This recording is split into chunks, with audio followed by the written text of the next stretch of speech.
But leaving, that was the biggest decision. I was very afraid to leave. But after I left, things have just been like when people say follow your purpose and do what you love. Like, well, how can I, right? I have bills. I can't just sit here and draw paintings all day. But if you can stick with it long enough and find other ways to support yourself, it's just been amazing.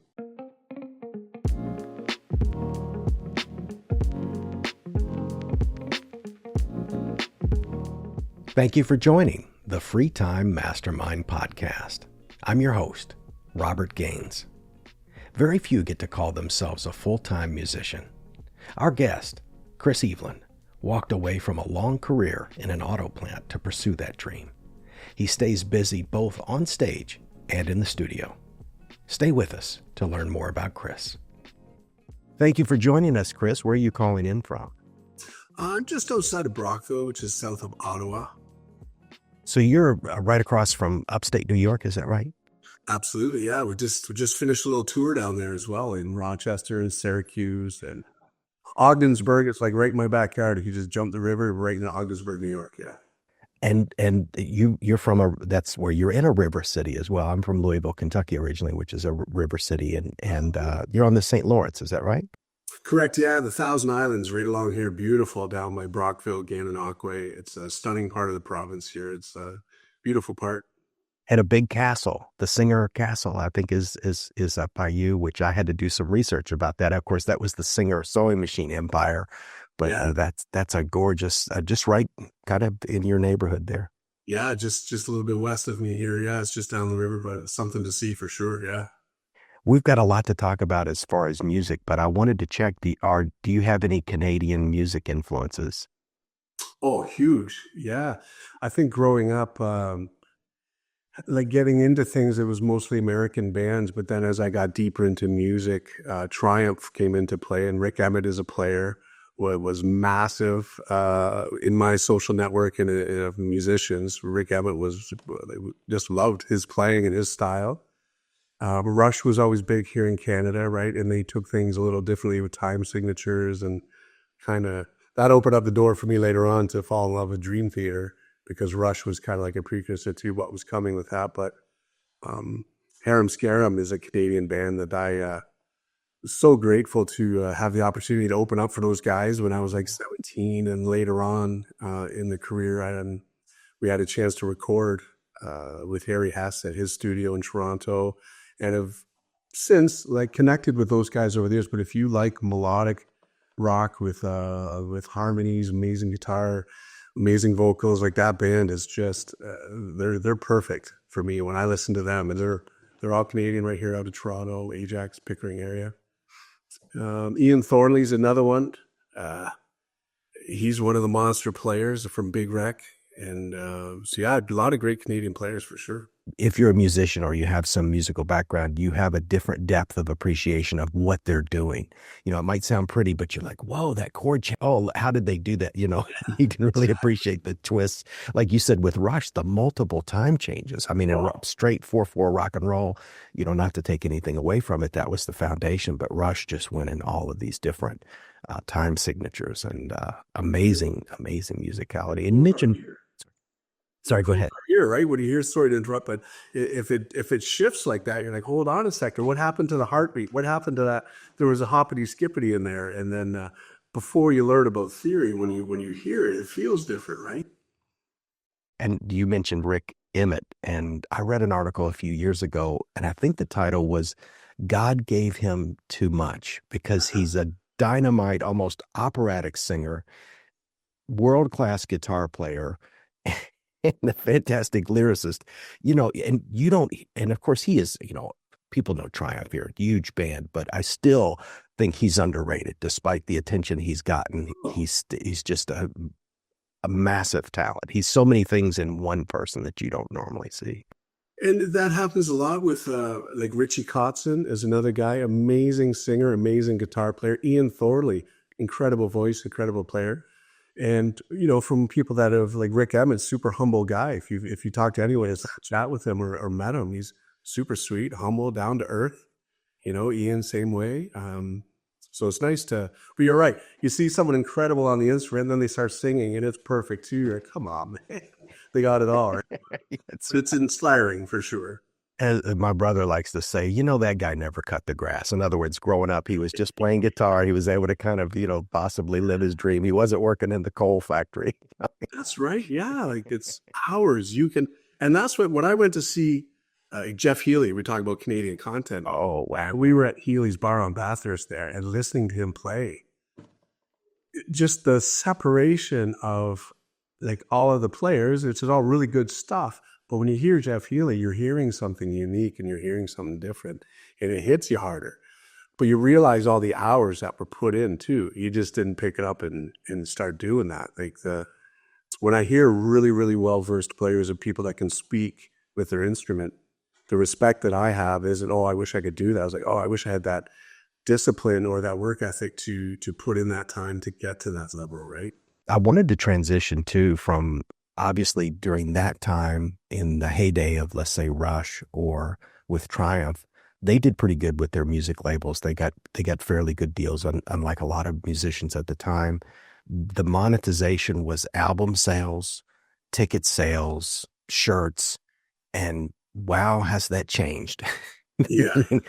For you guys, what you're doing now, and I know you're in multiple endeavors, and we can talk about some of those specifically. But from a general standpoint, is it just ticket sales now and hoping to sell some shirts and send them to Bandcamp? What's the strategy? Yeah, so it all depends on what you're performing with or who you're performing with, right? Like for an original band that hasn't really broke through or anything like that, if you're going out, you're hoping to sell your t-shirts and merch. Merch is the big um, that definitely supports the bands, right? Because there's a it's just more monetary selling the merch there because there isn't a lot, right? And starting out, the seats aren't always full doing the original stuff, and even if it is, it all depends on the venue too. But getting into the tributes for the last 12 years, I was part of like an Elvis tribute, did some shows and toured with those guys that did Roy Orbison and all that. And now being part of an ABBA tribute, ABBA kind of sells on its own, right? So like when you go out and perform, the theater, the seats are full, not because of who you are as a band, but because people enjoy the music of ABBA or AC/DC or whoever, any tribute. But just from my experience here with ABBA, people are there. They're there to have a good time. They already love the music. There's still merch being sold there, but in that specific one, it's definitely the ticket sales because the seats are full. They're good sized theaters. So that would be the monetary there. But as far as like a lot of myself and some good friends, colleagues in music, the releasing stuff online, there's not any monetary putting stuff out on Spotify or Apple Music. Unless you're moving numbers like that. But someone told me a while ago, like there used to be 100 bands selling 1 million albums, and now there's 1 million bands streaming 100 songs. Like it's just on a flip on that. But I don't think anyone gets into it. Why? I didn't get into it for the business side of music. I didn't get into it for anything other than love of playing. And I'm grateful to get on stage. If there's a lot of people, that's amazing. But that if I get on stage and there's, I still do the pubs too and the acoustic duos and things like that. And it's still fun doing that too, right? But yeah, it's definitely not for the monetary aspect these days for sure. I wanted to ask, as far as growing up musically, most of the people that I've met over the years in music, whether it be amateur capacity or professional capacity, normally has somebody in their family, maybe not a parent or could be a grandparent, that had musical talent. Like it seems to come from somewhere. I think it's got some genetic component. People are theorizing about that. So does that strike true in your family as well? 100%. Yeah, it was my granddad. He was an incredible musician, and he was a piano tuner. He had the best name for it. It was Dennis C. Sharp, right? So his name was musical to start before he had come on. Yeah, yeah. So I remember have early childhood memories of going to his house, and there would be, 3 or 4 uprights. There's one in the hallway. There's one in the kitchen, the living room, half torn apart. He had a little baby grand in the back, and then another upright. So there was just bits and pieces of piano all over the place. But the magic would be when he would sit at that bench and then just kind of get lost. And I just heard all these notes coming out of this big chunk of lumber, and it was beautiful. And I've got pictures of me sitting on his lap, just watching his hands, going, "How? Like, where does he know where to go?" Like, really young. But then as I progressed into playing guitar, if you remember those guitar magazines that I religiously received in the mail every month, I would there'd be 4 or 5 songs in there, and I would bring it to Granddad, plop it on the piano, and it could be Van Halen, whoever, whenever. He would open it up, and he would sit there and play the guitar part and the vocal part like he just knew the BPM and it'd be flawless. I'm like, he never heard the song.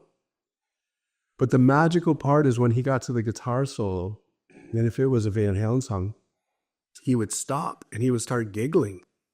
And he'd be like, that doesn't make sense. But then he'd play it, he goes, but it's brilliant, you know? So even him as a player separated from that whole generation of rock, he had no idea, but he would look at it and go, that's amazing. Like he would just see the notes and go, it doesn't make sense at all, but holy, does it ever work? And just hearing him giggle, I knew there was something magical when I heard Edward play, but I guess getting the confirmation from Granddad was special too. So that's definitely where I got my musical influence early on, for sure.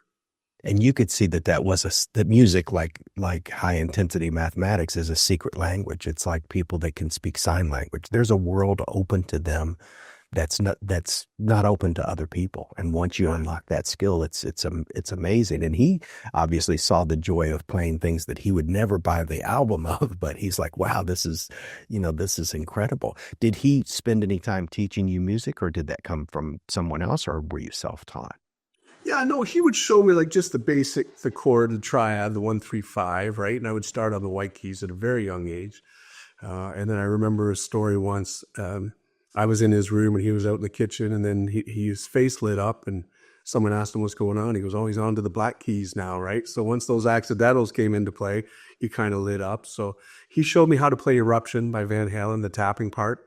So he figured it out, and then I'd sit there on the piano and play the chord triads and work my way up. So it wasn't anything formal. He didn't start like theory or anything like that, but definitely put your hand here, put your hand here. This is where the chord is. Yeah.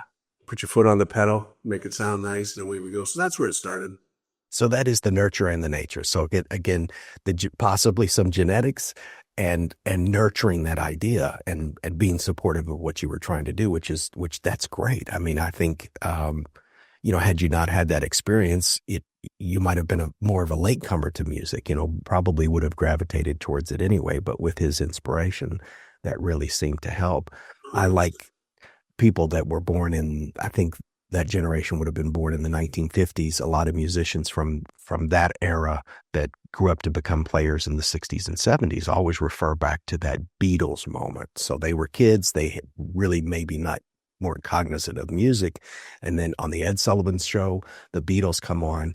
And I think it's probably two things. It's the guitar playing and then watching a million women just lose their minds. All of these guys in homes all over Canada and the US, they were like, I want to do that for a living. Did you have a Beatles moment where you saw a show or a television program and you were like, it activated, I want to take this more seriously? 1986, Live Without a Net, Van Halen, live in New Haven, Connecticut. The whole concert. Those guys come up, and that whole concert, and I had just started playing guitar and obviously started becoming a fan of Van Halen. But when that live VHS tape come out, I probably wore it out 15 times and bought it over again. But that concert, they're having so much fun. They're running around like crazy. Eddie was smiling the whole concert. Playing, that album is perfect. If you listen to the guitar playing, it's perfection. His little solo section in there, I could probably whistle the majority of it to you, like from start to finish, and it's an 18-minute solo. So I just repeat. But that was like, if that's possible to do for a living, regardless of like the magazines and the fame and the money, like, can you get on stage, have that much fun, jump in a bus, go to another city and do the same thing over again? Sign me up, man. Because that was my moment for sure. It was that concert. That was a popular video. It was a great concert. It was well filmed. The sound was excellent. And Eddie Van Halen, may he rest in peace. He even though I don't consider him underrated by any sense, because his name is on the tongue of every guitarist I've ever spoken to. But Yeah. what he doesn't get credit for is that he was a multi-instrumentalist like Prince. He played piano very well too, and he did other things. So even as great as guitar playing was, there was this inventiveness and creative nature. I think of, maybe to a lesser degree, and I don't want to knock him, but the creative genius of Kiss's guitar player, because he was an inventor. He did, he would meddle with the system and do things differently. And Eddie had that. He had that curiosity. What can I do if I bounce a bunch of golf balls inside of this piano? That was Eddie. Yeah. That's right. Yeah. Yeah. Strung out, right? That's that one. Yeah, Yeah. I yeah. remember And that. taking the drill to the guitar, and all of those different things, Just just taking it. outside the Where box, right? That's right. And here I am struggling with, the blues scale. Right. Yeah. And the age too, if you look back at like Van Halen won that album and he was 18 or 20 or whatever he was, he's just a kid. Just a Unreal. kid. And he played some of the Unreal. stuff that the majority of us are still going back to and going, you know, Gets to hang out with his brother, and they had that special connection. From what I understand, his brother Alex has got a new book out. I haven't checked it out yet, but yeah, it's good. It's Brothers is what it's called. And it's just his perspective on the whole thing. And it's nice to see that side of Alex, right? Because he's always had I don't know, in interviews or whatever, he's really opened up in this book and just explained a lot of things and talked a lot about Eddie's addictions and a lot of that stuff too. It wasn't all doom and gloom, but it was a nice insight from him. But he also said in there too, they're going to release 3 or 4 more albums. But he's going to bring in some other players to help finish it. So it'll be Eddie, wow. might be some, yeah. So hopefully that comes into play because a lot of us diehards would love to hear some. Yeah, yeah, yeah. As soon as you said that, I thought about Rush, because there was some rumors about, you know, Getty. It's funny because I really love Rush. I mean, Okay, cool. I grew up with them, and read Neil's books, and yeah, I'm a fanatic. And there was some talk about, you know, moving on and getting another drummer, or at least doing a studio. I mean, there's just been little rumors about it. And even when Neil, which now we know, he was struggling with cancer. It wasn't just tendonitis. He had other things going on. But before the band, I guess, realized that, they were broken when they heard that they weren't going to tour anymore, because even though these guys are, definitely deserve a peaceful retirement, I don't think Alex or Getty I don't think they're done. I really don't get the sense that they're done. I see them in interviews and they look like they want to go out and do something, which I fully support. We're all going to miss Neil. He was, a major ingredient of that band, but we have such a lack of good music. I hope they come out with We need, something. we need Rush to go on tour, and we need to have that kind of music being performed live. And I think it would be an incredible tour. I think it would do. Yeah, the numbers would be crazy to have them back out, right? If you were in a situation where, and I hope it never happens, if there was an earthquake and you could just grab one guitar, not because of its value, uh, financially, but your most reliable guitar, which one would you grab before you left? Well, I don't know about reliable, but definitely this one right here. Um, it's a Kramer F1000. That's the one I bought back in the day when everyone had a Kramer, because it used to be red and it turned purple, but then it turned pink when pink wasn't cool in 89, 90, 91 or whatever. So I painted it black, but I don't know if you can tell, those are my son's handprints Oh, on it. that's fantastic. Yeah. Yeah, so I was painting it black. He was there. I dipped his hand in a little bit of gray and put his palm prints on there for when he was about 5 years old. So that's the one that has 10,000 hours on it. That's the one that has my son's hands. So I'd grab that one. If that one was already destroyed, I would grab my birth year telly. This one, it's autographed by Dream Theater. It's a 1975 telly. So definitely this one first. But if I had a spare hand, I'd grab that one too. And yeah. The Telly's fantastic. I like Telly's quite a bit. I would have guessed, if I didn't know from this distance, I would have guessed that it was an American classic, which is a reproduction of probably something from '75. But this thing is real. I mean, it's a real vintage guitar. It is just my best friend John Millis, who I play in Rail City Route with. And we've done a duo for over 17 years, maybe. It was one of his guitars, and he does a lot of acoustic stuff. And I think it was just at a point where he said, I'm thinking about selling that Tally. I'm like, no, I'll take it. And then I didn't know, but I checked the serial number on these ones. It's under the neck. So you have to take the neck off and it's under there. And I found it was 75, which is my birth year. So that was cool. It was from my best friend, my birth year. And I could have taken the Petrucci, the JP6 Ernie Ball Music Man here, backstage where I met them at the concert in Montreal. But I decided to bring this one, and I just got the band to sign it. So now it's a pretty special. I don't play it. I don't take it out live anymore. Wow. Yeah, just kind of. Yeah, it's a piece of history there.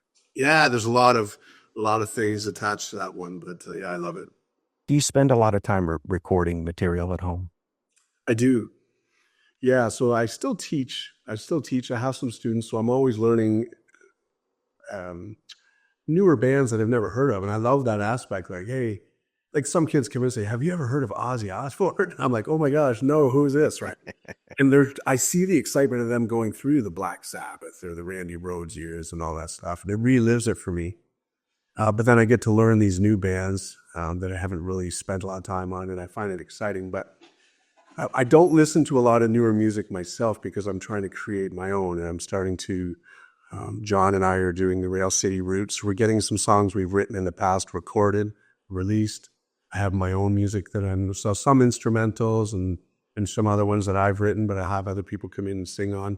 So I'm getting those released. So a lot of recording, a lot of writing. I find that more enjoyable these days than putting on a new album of of a newer band, right? But like when Big Rack or Dream Theater, all those are my favorites, when they release something, I'm in. Like I dive right in.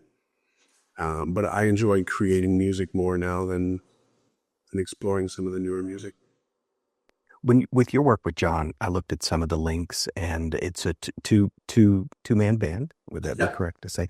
And do you have a mix between covers and originals? Is it all originals or a little bit of both?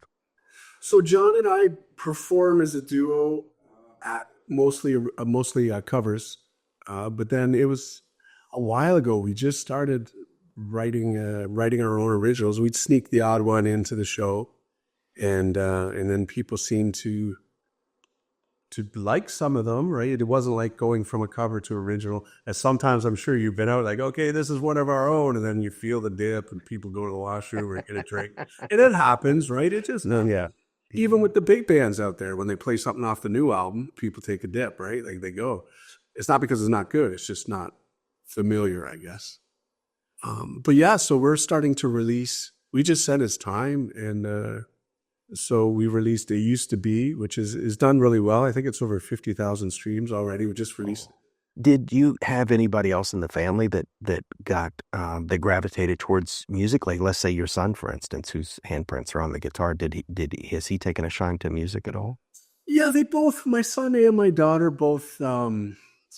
Connor's picked up the guitar a few times and he's done some stuff, but it didn't really stick. Hannah played with the keyboards a little bit, but my other boy, John, he's a singer songwriter. There you go. He has some stuff, and he's strumming and singing and creating his own music. So yeah, it's definitely in with him for sure.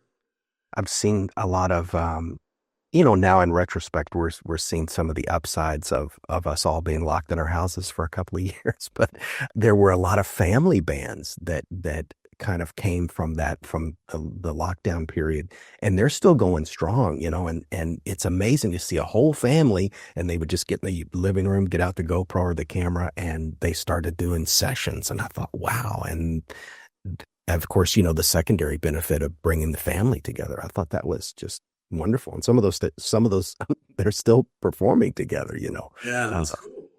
Yeah, it's nice to. We had talked a little bit in the pre-show about your journey and transitioning into different industries. Can you walk us through that life change for you? Yeah, sure. It just I like where I'm at today is I'm in an amazing place where if a band wanted to go out on tour, then I'm in a position where I could go do that with the job I do. I'm in real estate, so that allows, and my wife's in real estate too, so we work as a team. So my ability to be like, yeah, let's go for a 3-week run, or let's do this, right? Plus my kids are 20, 22, 25, for the age, right? Um, but for 21 years, almost 22 years, I worked at Ford Motor Company, building cars. So it was almost 7 days a week, 12-hour shifts, 10-hour shifts a day. I still played, I still performed. I got very lucky to play with very talented guy that was on Canadian Idol, Aaron Walpole, and he got third place. And it ended up getting a distribution deal through Sony BMG, so it was on a label. So I made it work with Ford where I could go out and play and do that. But it wears on you, man, when you're doing 12-hour shifts in a factory and then you want to go rehearse and then you have young kids at home and you're trying to, that life balance is definitely not balanced at all. Something starts to suffer, and it's usually your mental health, your emotions, your everything. You're just tired.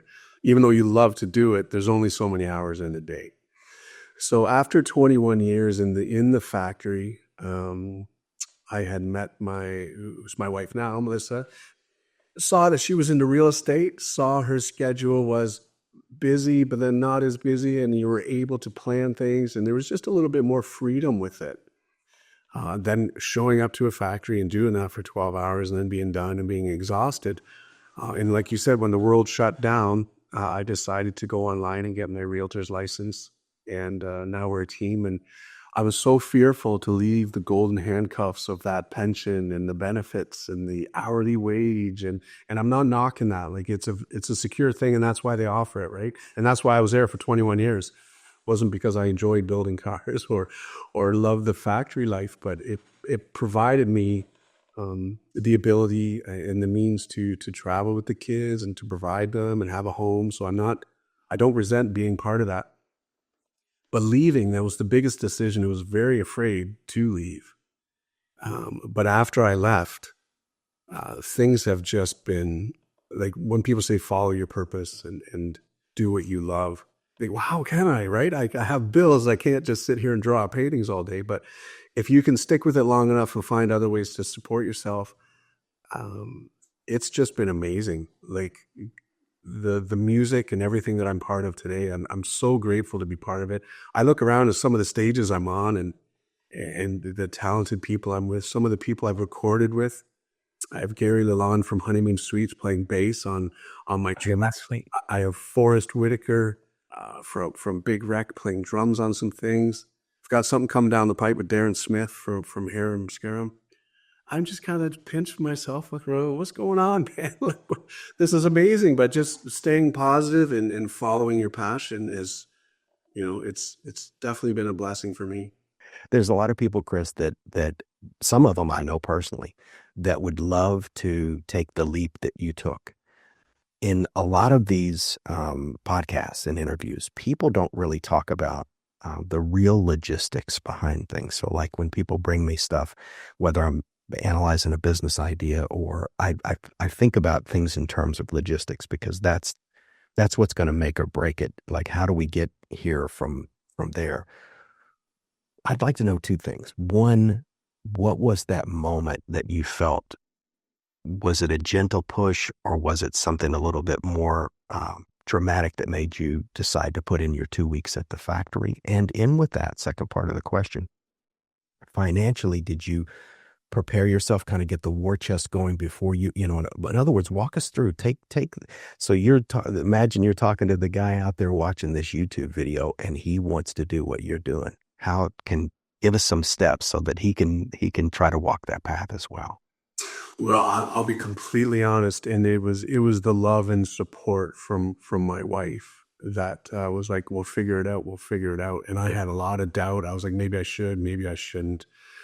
The part that when I went into the office at Ford Motor Company, he said, "I'm thinking about leaving." And they said, "Well, for how long?" I said, "No, I'm thinking about terminating my employment myself."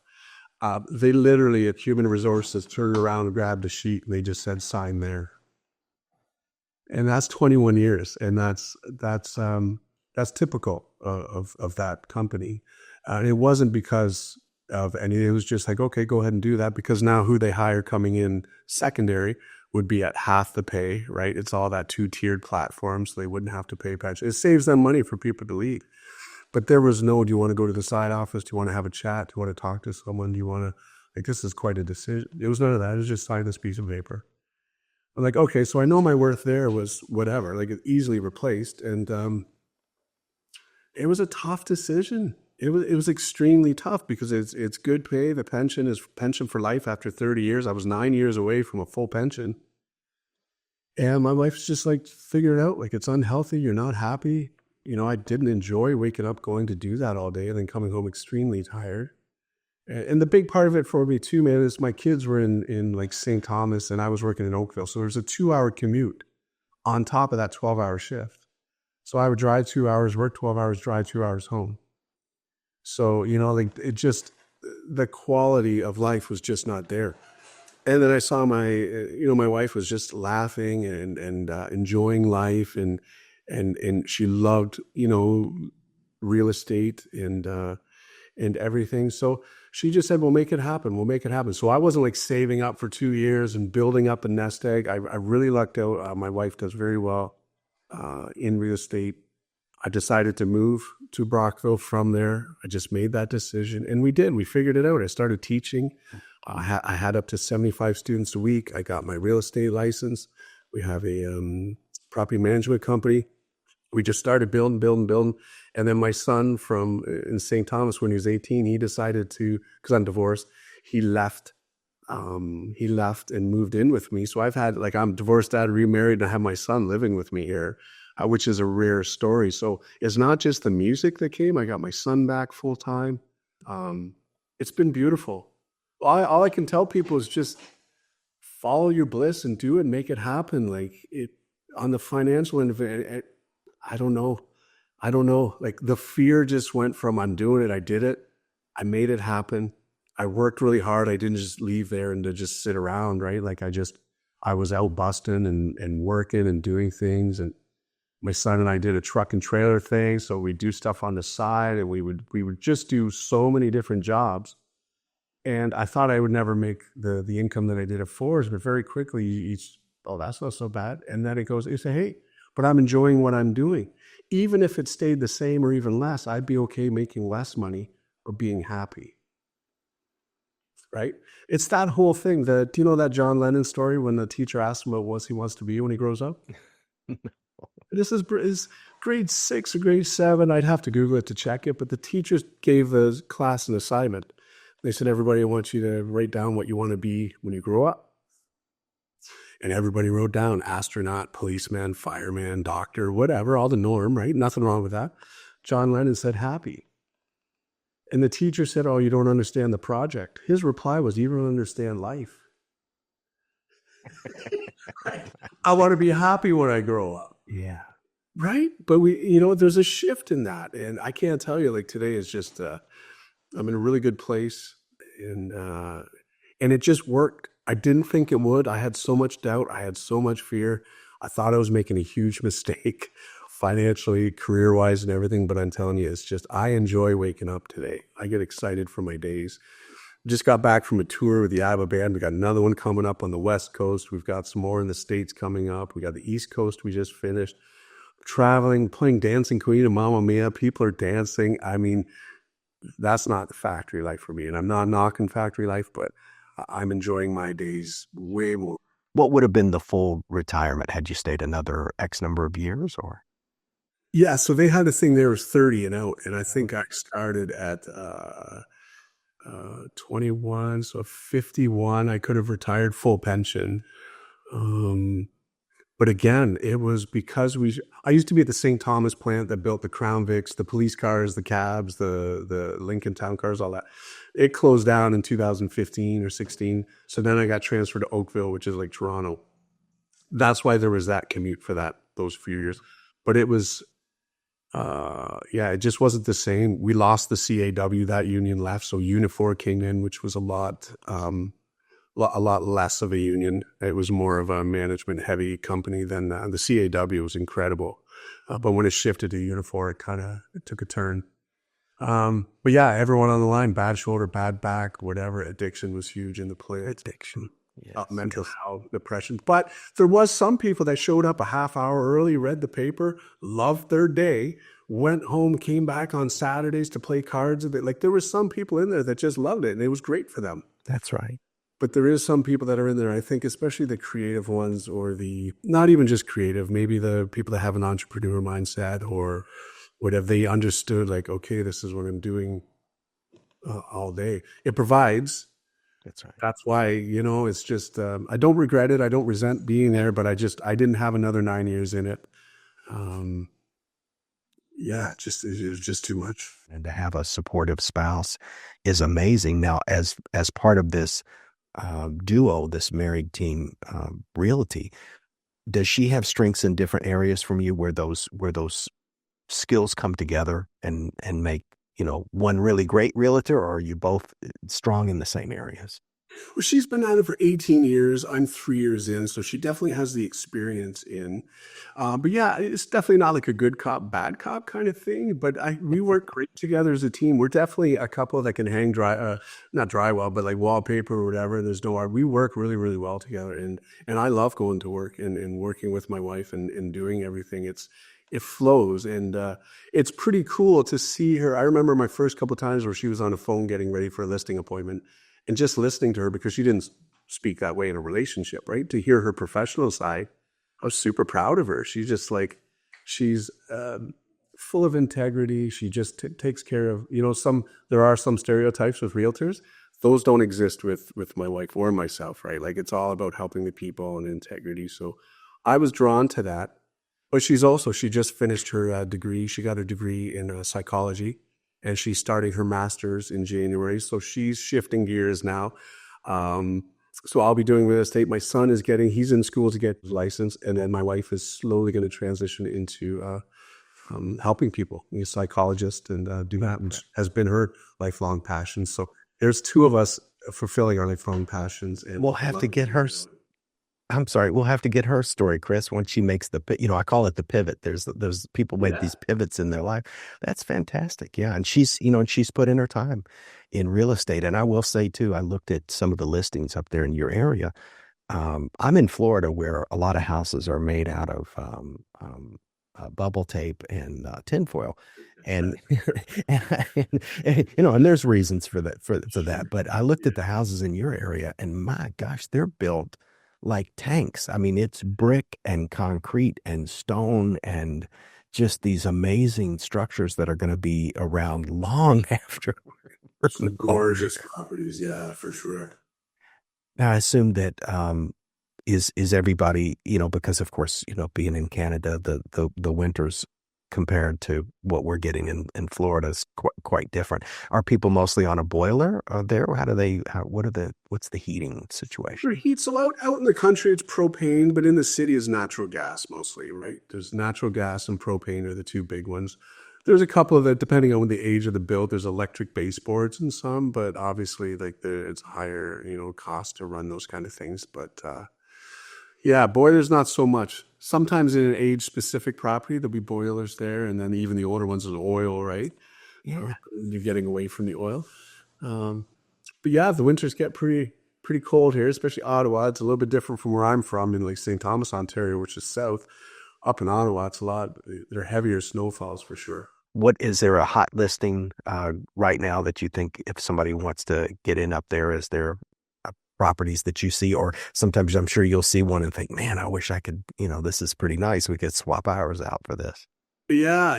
No, like, there's some beauties up here, whatever. We have a gorgeous one outside of Johnstown on Marine Station Road. It's a new build. It's only a year old. It's got the river view, very well built. It's a gorgeous one if somebody's looking to come this way. But anything along the St. Lawrence, it's gorgeous. You start at Gananoque, go all the way up to, Johnstown, anything along there. It's a stunning part of the province, like along the river and the Thousand Islands and everything else. It's a beautiful place to live. And I left Oakville is one of the most beautiful places too, like right beside Toronto. It's gorgeous. But I left Oakville to come to Brockville. Like, that's how much, well, because of my wife too. But so there was two beautiful parts that I moved for, but it's three parts of that. Yeah. When I was doing research, I saw let's see, let me look at my notes there. It says Modern Brock Realty. And before I had done a deep dive, I thought, look at Chris, that's so creative. He's into rock, so he came up with Brock. And then I did more research and I went, oh, it's Brockville.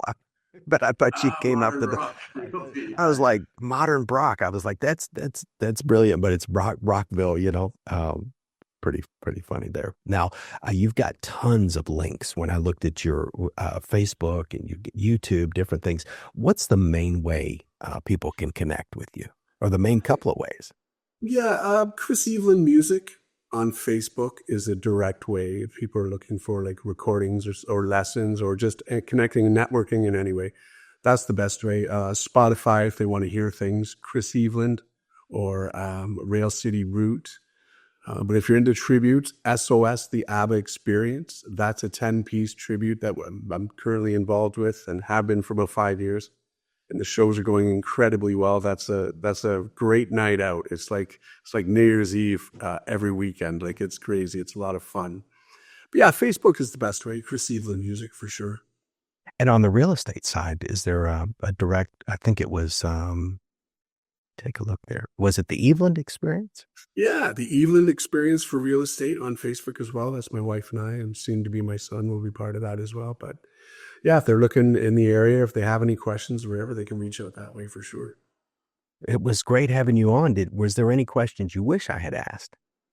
No, man, you covered it. I love that your knowledge of things was really, really cool, man, with the bands and everything. But no, I appreciate the last hour, and thanks for having a platform for musicians and people just to talk about life changes and their passions. I appreciate it. Appreciate you. Yeah. It was great riffing with some of the music. It's nice to talk to somebody that speaks the language. I mean, obviously Right. you're much more well versed in it than I am, but yeah, you've given me some wonderful bands. I mean, that's going to be high on the list of things to do, Chris. Enjoy them. Enjoy them. They're special. Well, I appreciate you coming in, Chris. Thank you so much. Thanks for having me, man. Appreciate it. Thank you for joining us on the Free Time Mastermind podcast. I'm your host, Robert Gaines. To support the channel, please click like, comment, subscribe, and share this episode. The book Scintilla, The Ultimate Guide to Generating Business Ideas, Products, and Services, is now available on Amazon. It's available as an ebook, softcover, and hardcover. Please find the link to the Amazon page in the description, as well as other links relevant to this episode.